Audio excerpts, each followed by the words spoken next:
दोस्तों, शेख चिल्ली की कहानी आपने बहुत सुनी होंगी। वो अपने सपनों को देखने के लिए, बड़े बड़े सपने देखने के लिए बहुत मशहूर हैं। तो उसी की एक बहुत ही इंटरेस्टिंग कहानी जिसका शीर्षक है शेख चिल्ली सात परियां।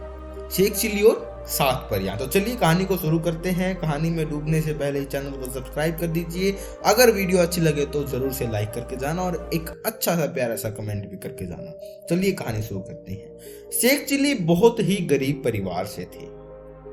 वे पढ़ाई लिखाई में भी बहुत कमजोर थे। अगर वो किसी भी चीज में माहिर थे तो वो था दिन भर खेल कूद करना। अपना सारा समय वह मोहल्ले के लड़कों के साथ कंचे खेलने में बिता देते थे। इसी तरह उनका पूरा बचपन बीत गया। धीरे धीरे वह बड़े होते चले गए, लेकिन उनकी आदतें नहीं बदली। शेख चिल्ली की इस आदत से उसकी माँ बहुत परेशान थी। वह चाहती थी कि शेख चिल्ली अब बड़ा हो गया है तो कुछ काम धंधा कर लेना चाहिए ताकि घर की हालत भी सुधर सके। एक दिन उसने शेख चिल्ली को बुलाया और खूब डांट लगाते हुए कहा, कब तक तू दिन भर ऐसे ही मोहल्ले के आवारा लड़कों के साथ कंचे खेलेगा? अब तू बड़ा हो गया है और हट्टा कट्टा भी हो गया है। तू कोई नौकरी क्यों नहीं करता? कब तक ऐसे घर पर बैठकर मुफ्त की रोटियां खाएगा? माँ की बात सुनकर शेख चिल्ली ने कुछ भी नहीं बोला। वह चुपचाप उनके आदेशों का पालन करते हुए अगले दिन नौकरी की तलाश में दूसरे गांव के लिए निकल पड़े। शेख चिल्ली की माँ उसके थैले में रास्ते के लिए 7 रोटियां बांध दी। इसके बाद शेख चिल्ली आगे की ओर निकल पड़े। शेख चिल्ली ने आधा ही रास्ता तय किया था कि उन्हें भूख लग गई। वह एक कुएं के पास ठहर गए और थैली से रोटियां निकालकर खाने के लिए बैठ गए। माँ की दी हुई 7 रोटियों को देखकर वह कहने लगे, 1 खाऊं, 2 खाऊं, 3 खाऊं कि 7 खा लूं? संयोग से उसी कुएं में 7 परियां भी रहती थी। शेख चिल्ली की खाने वाली बात सुनकर वे घबरा गई।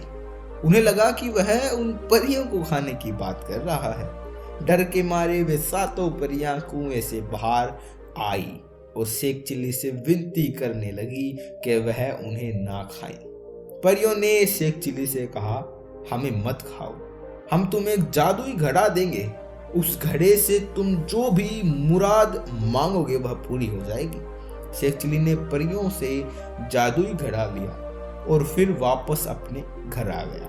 घर पहुंचकर उसने अपनी माँ को परियों वाली बात बताई। माँ यह सब सुनकर हैरान थी। उसने सोचा क्यों न परियों द्वारा दिए गए जादुई घड़े को आजमा कर देखा जाए।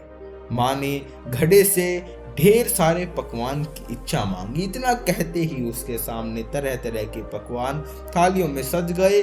दोनों ने उस रात पेट भर खाना खाया।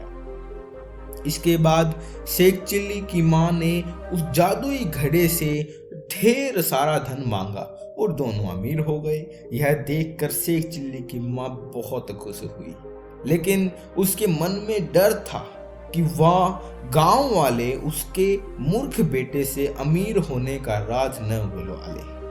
तभी शेख चिल्ली की माँ को एक तरकीब सूझी। वह बाजार गई और ढेर सारे बतासे खरीद लाई। फिर घर के छप्पर पर चढ़कर उनकी बारिश करने लगी। छप्पर से बतासे की बारिश देखकर शेख चिल्ली खूब खुश हुआ और उसे लगा ऐसा उस घड़े की वजह से हो रहा है। उसने ढेर सारे बतासे खाए। अमीर बनने के बाद शेख चिल्ली व उसकी माँ के रहने के तौर तरीके भी बदल गए। अब जिसे कुछ ही दिनों में गांव के लोगों ने भी भांप लिया था। गांव के लोग सोचने लगे कि अचानक ही इतने अमीर कैसे हो गए। गांव के कुछ लोग शेख चिल्ली की माँ के पास गए और पूछने लगे, आखिर उन लोगों के पास इतने सारा धन कहाँ से आ रहा? गांव वालों की बात शेख चिल्ली की माँ ने कुछ नहीं बताया। तो उन्होंने सोचा कि चलो सीधा मूर्ख शेख चिल्ली से ही पूछ लिया जाए। एक दिन मौका मिलते ही गांव के लोगों ने शेख चिल्ली को बुलाया और उससे पूछा कि आजकल तुम्हारे रंग ढंग कैसे बदल गए हैं।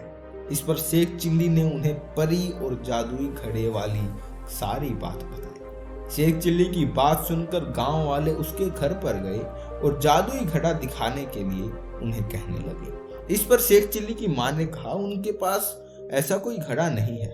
माँ ने कहा, तुम लोग तो जानते ही हो कि मेरा बेटा मूर्ख है, यह तो दिन में भी सपने देखता है।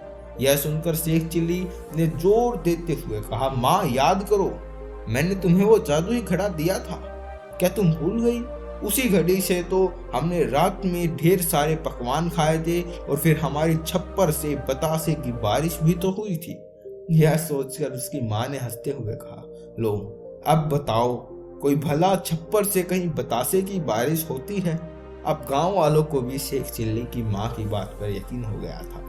उन्होंने मान लिया था कि शेख चिल्ली ने कोई सपना देखा होगा और उन्हें कोई मनगढ़ंत कहानी सुना रहा होगा और सभी अपने अपने घर वापस चले गए। कहानी से सीख, मूर्ख लोगों की सच बात पर भी कोई यकीन नहीं करता, इसलिए उम्र व जरूरत के अनुसार खुद की कमियों को दूर करना चाहिए और होशियारी के हुनर को सीखना चाहिए। नहीं तो अगर आप सच भी बोलेंगे तो भी आपकी बात पर कोई भी यकीन नहीं करने वाला है।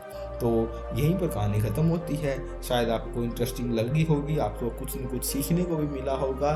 तो आपका बहुत बहुत धन्यवाद यहाँ तक इस कहानी को सुनने के लिए। मिलते हैं अगली एक वीडियो में, तब तक के लिए बहुत बहुत धन्यवाद। इस वीडियो को जरूर लाइक कर दीजिएगा। स्क्रीन पर और वीडियोज आ रही हैं, उन्हें भी जरूर देखिएगा।